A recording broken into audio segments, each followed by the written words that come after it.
జగన్ ప్రభుత్వం హయాంలో చెయ్యని దారుణాలు అంటూ లేవు. చాలా దారుణాలు చేశారు. రఘురామకృష్ణరాజు గారి కేసులో ఆయన 3rd డిగ్రీ ఎంత భయంకరంగా ఉండేది. అతను ఏం తప్పు చేశాడని. అలాగే టీడీపీ పార్టీ కార్యాలయంపై అటాక్ చేశారు. అందులో కూడా ఈయన హస్తం ఉంది.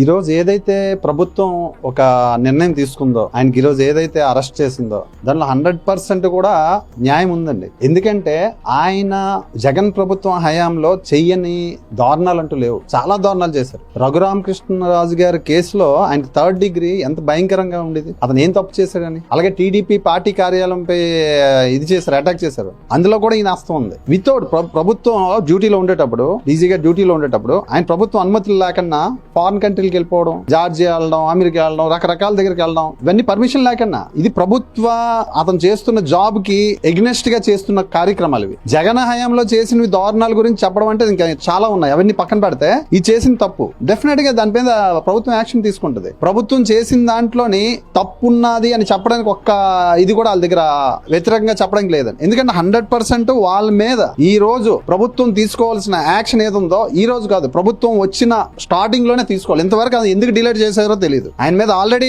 రఘురామకృష్ణరాజు కేసులో ఆయన మీద ఆల్రెడీ ఫైల్ అయింది కేసు. ఆయన కేసులో ఉన్నాడు ఆల్రెడీ. ఇలాంటి వ్యక్తులు ఈయన ఒక్క ఆయన గురించి అనట్లే. జగన్ పూర్తిగా ఈ పోలీసు వ్యవస్థని ఆయన కింద బంట్రోతుల్లాగా, ఆయన కింద పూర్తిగా ఆయన ఒక రాజులాగా, వీళ్ళందరూ ఆయన దగ్గర పనిచేసే ఒక సైనికుల్లాగా, అంతే తప్పించి ఒక పోలీసు వ్యవస్థ అన్నది దేనికండి? ప్రజలకు రక్షణ కలిగించడానికి ఉన్నది. లాస్ట్ టైం పవన్ కళ్యాణ్ గారు అక్కడ ఎయిర్పోర్ట్ నుండి వచ్చేటప్పుడు నోటల్ ఇష్యూ అనమాట, నోటలను బంధించారు. అప్పుడు ఈ పోలీసు వ్యవస్థను ఎంత దారుణంగా వాడుకున్నారని నాకు అర్థం కాదు. పూర్తిగా ఈ పోలీసు వ్యవస్థని జగన్ ఆ రోజు వాడుకున్న విధానం ఏంటంటే, కళ్యాణ్ గారు ఒక మంచి కార్యక్రమం, జనవాణి కార్యక్రమం అని, ప్రజల సమస్యలను తెలుసుకొని ప్రజల్ని అక్కడ పాటలో సొల్యూషన్ తెచ్చే విధంగా చేద్దామన్న ఆలోచనతో వస్తే, వీళ్ళు రోడ్డు ర్యాలీ మధ్యలో ఆపేసి అంత భారీ ర్యాలీని వస్తుంటే దానివల్ల ఎవరికి ప్రజలకు మంచి జరుగుతుంది అన్న దీంతో అందరూ అంతమంది సపోర్ట్ దేనికి వచ్చారు? కొన్ని లక్షల మంది వచ్చారు. ఆ హైవే మొత్తం దీని తరపున వచ్చారు. అలాంటిది ఏదో రోజా మీద అటాక్ చేశామని, అసలు ఆ కళ్యాణ్ గారు ఎయిర్పోర్ట్ నుండి వస్తున్నప్పుడు ఈ మంత్రులు పని ఏంటంటే అక్కడ ఎయిర్పోర్ట్ కి రావాల్సిన పనే ఉంది. వాళ్ళు వెళ్ళాలంటే సైలెంట్ గా వెళ్ళిపోవచ్చు. ఇలాగా వేం చూపించింది రోజు. ఆటోమేటిక్ గా దాని మీద ఆవేశాలు గట్రా వస్తాయి. అయినా కంట్రోల్ అయ్యారు. ఎందుకంటే జనసేన ఒక క్రమశిక్షణకు సంబంధించింది. అయినా సరే వెళ్ళారు. ఆ టైంలో ఎంత మందికి హింసించి పవన్ కళ్యాణ్ గారికి రోడ్డు మీద చెయ్యి దించని ఆ డిఎస్పీ ఎస్పీ ఇచ్చేసారు. అయినా సరే కళ్యాణ్ గారు అక్కడ నేనేమైనా సహనం కోల్పోయి ఒక గట్టిగా ఒక కేకలేస్తే మొత్తం అంత ప్రజలందరూ ఆయన మీద అటాక్ అయ్యి ఒక విధ్వంసం సృష్టిస్తే దాన్ని జగన్ అనుకూలంగా చేసుకుందాం అనే ప్లాన్ లో కూడా ఆ రోజు ఉన్నాడు. కానీ కళ్యాణ్ గారు పూర్తిగా సాఫీగా అది కూల్ గా అయిపోయి అతను కారు నుంచి లోపలికి వెళ్ళిపోయి అతను ఎదిరించి వెళ్ళాలంటే ముందుకు వెళ్ళొచ్చు. ఆయన ఆపే దమ్ము ఎవరికి ధైర్యం లేదు, కానీ వెళ్ళొచ్చు. కానీ ప్రజలందరిని ఉద్దేశించి ఏదైనా అక్కడ అసాంఘిక కార్యక్రమాలు చేసి ఈ వైసీపీ గుండాలో కొంతమంది మధ్యలో దూరి ఏదో చేద్దామన్న ఆలోచనతో ఆ రోజు ఉండరు. అది జరగనివ్వకన్నా వాళ్ళు మొత్తం అనుకున్న ప్లాన్ భగ్నం చేసి ఆయన యాజ్ ఇట్ ఈజ్ దిగిపోయి తిరిగి నోవట్లోకి వెళ్ళిపోయారు. తర్వాత ఎంతమంది అరెస్టులు చేశారు, ఏ విధంగా చేశారు, ఎంత దారుణాలు చేశారు, ఇవన్నీ పక్కన పెడితే వైసీపీ పోలీసు వ్యవస్థని పూర్తిగా సరే ఎవ్వరు తప్పు చేసిన వాళ్ళకి మనం శిక్షించిన వాళ్ళు, తప్పు చేయని వాళ్ళకి అందరికీ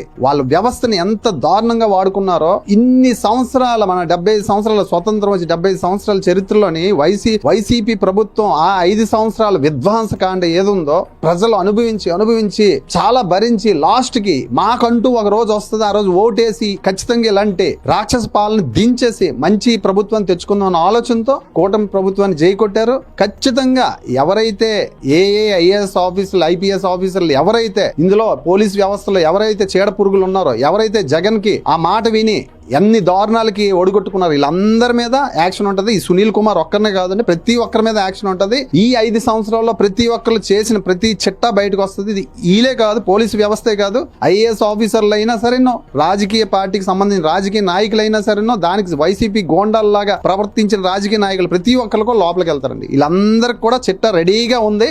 1 by 1 రెడీగా వెళ్ళడానికి రెడీగా ఉన్నారు వీళ్ళందరూ. ఎందుకంటే ప్రజలు కోరుకుంటున్నారు ఇలాంటి చీడ పురుగుల్ని సమాజంలో తిరగనిస్తే ఇంకా ప్రమాదకరంగా సమాజాన్ని మార్చుతారని ప్రజల్లో భయం ఉంది. ఆ భయాన్ని ఖచ్చితంగా తొలగించి చంద్రబాబు నాయుడు గారు కానీ పవన్ కళ్యాణ్ గారు సరైన యాక్షన్ తీసుకున్నారు. ఈ తీసుకున్న దానికి ప్రజలందరూ ఖచ్చితంగా ఓటేస్తున్నారండి. ఇందులో తప్పేం లేదు. ఐఏఎస్లు ఐపీఎస్లు ఉన్నత అధికారులు కూడా ప్రత్యేకంగా చెప్పుకోవసరం లేదు. వైఎస్ఆర్సీపీ ప్రభుత్వానికి గత ఎన్నో పనులు చేశారు. వాళ్ళ అరాచకాలు అన్ని ఇండి కావు. అంటే కేవలం ఒక పోలీస్ వ్యవస్థ అనేది వాళ్ళకి తొత్తుగా మారిందనే చెప్పుకోవచ్చు. దీన్ని మీరు ఎలా చూస్తారు? ఖచ్చితంగా ఒక విషయం అయితే క్లియర్ గా చెప్తున్నానండి. చంద్రబాబు నాయుడు గారు అవనియండి, పవన్ కళ్యాణ్ గారు అవనియండి, ఒక బీజేపీ నుండి పెద్ద నాయకులు అవనియండి, వాళ్ళకి అపోజిట్ గా ఎటువంటి పార్టీకి సంబంధించిన మీటింగ్లు జరగనియండి, సభలు జరగనియండి, ఆ సభల్లో ఒక పోలీసు వచ్చి అక్కడ డ్యూటీ సరిగ్గా చేశాడని లేదు. జగన్మోహన్ రెడ్డి పోలీస్ వ్యవస్థని ఆ సభల కోసమే కాదు, ఒక దౌర్జన్యంగా ఒక భూమి కబ్జా చేసుకుంటున్నారు, దౌర్జన్యంగా ఒక ల్యాండ్ ని దారుణంగా తీసుకుంటున్నారు.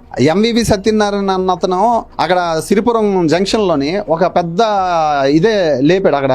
అంటే అది క్రిస్టియన్స్ భూములు, ఆ భూములు దౌర్జన్యంగా తీసుకొని అక్కడ ఇచ్చేసాడు. అలాంటి దీన్ని ఆపుదామని అక్కడ రోడ్డు మధ్యన డివైడర్లు వేసి ఇచ్చేసి రోడ్డుని బ్లాక్ చేస్తే ఆ రోడ్ డివైడర్లు తీద్దామన్న దీని మీద పవన్ కళ్యాణ్ గారు ఆ రోజు వచ్చారు. దానికి ఎంత దారుణంగా పోలీసులు బిహేవ్ చేశారండి. రుషికొండ ప్యాలెస్ రుషికొండ మొత్తాన్ని తవ్వి పూర్తిగా రుషికొండాన్ని ఒక పర్యాటక కేంద్రంగా ఆంధ్రప్రదేశ్ ఒక గుర్తుగా ఉండి పర్యాటకులందరూ వచ్చి అక్కడ చక్కగా స్వేద తీరుతుంటే అలాంటి దాన్ని పూర్తిగా నాశనం చేసి దగ్గర 400 కోట్ల రూపాయలని ప్రజాధనాన్ని దుర్వినియోగం చేసి ఈరోజు ప్యాలెస్ కట్టుకున్నాడు. అతని ఆలోచన ఏంటి? 30 సంవత్సరాలు నేనే ఉంటాను, చక్కగా ఈ ఏరియా అంతా నాదే, ఇక్కడ నేను స్థిరపడిపోతాను, ఇది ఇల్లు అనుకుని ఇక్కడ బతికేద్దాం అనుకుని రాజ్మహల్ ని కట్టుకున్నాడు. కాకపోతే ఇన్ని దారుణాలు చేయడానికి పోలీస్ వ్యవస్థనే వాడుకున్నారు. ఈ ఐఏఎస్ ఐపీఎస్ వ్యవస్థ అంతా అంటే నేను పోలీసులు వాళ్ళకి కూడా తప్పనట్లే, అందరు పోలీసులు అలాంటి వాళ్ళు కాదు.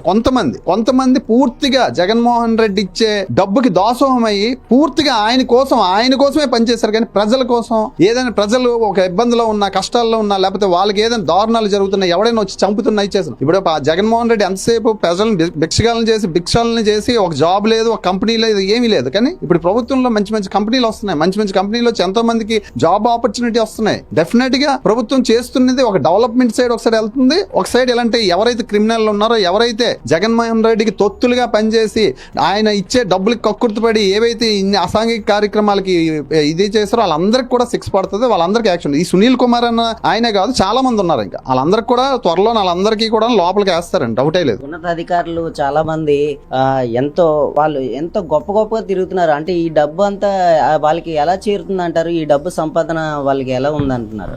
ఖచ్చితంగా జగన్మోహన్ రెడ్డి ఇంతవరకు ఇన్ని లక్షల కోట్లు దోచుకున్నాడు. లక్షల కోట్లు అంటే ఆయన టీం అంటూ ఏముండదు, ఒక 5 ఉంటారు. ఆయన 5 ఒక ఎమ్మెల్యేలకి పవర్ లేదు, ఒక ఎంపీలకి పవర్ లేదు, ఎవరికి పవర్ లేదు. మొత్తం ఆంధ్రప్రదేశ్ తాలూకా ఫైనాన్షియల్ సిస్టమ్ మొత్తం ఎక్కడ భూములన్నా, ఎక్కడ కబ్జాలు చేయాలన్నా, ఏదైనా చేయనా ఒక 5తోనే రన్ చేస్తాడు. ఆయన పెద్దిరెడ్డి, మిథున్ రెడ్డి అని ఇంకా ఈ 5 విజయసాయి రెడ్డి ఆయన బయటికి ఎలాగో వెళ్ళిపోయాడు. ఈయన తాలూకా దారుణాలన్నీ చూసి వెళ్ళిపోయాడో, లేకపోతే ఆయన రక్షించుకోవడానికి వెళ్ళాడో, మొత్తం మీద జరిగింది. ప్రతి ఒక్కరు ఇలాగే పార్టీని వదిలేస్తారులేండి. ఈ 5 రూల్ చేశారు కదండి. వీళ్ళు 5 మొత్తం రాష్ట్రాన్ని నాశనం చేసి ప్రజలకి ఎంతసేపు కూడా భిక్షలాగా ₹1, ₹2 పడేస్తే వాళ్ళు కుక్కల్లా పడుంటారు. మన పని మనం మొత్తం రాష్ట్రాన్ని దోచుకొని తినేసి మొత్తం ఎక్కడెక్కడ భూములు ఉన్నాయి మొత్తం దున్నేద్దామన్న ఆలోచనతో నాకు చేసిన పని అది. ఈ 5 గుప్పిట్లో ఉన్న తప్ప ఏ రోజున ఒక ఎమ్మెల్యే పవర్ ఉందండి? ఒక ఎమ్మెల్యే నీ ధైర్యంగా వెళ్ళి జగన్మోహన్ రెడ్డికి వెళ్ళి నిల్చొని సార్ మాకు ఈ పని జరగట్లేదని అడిగి దమ్ముందా, ధైర్యం ఉందా? లేదు.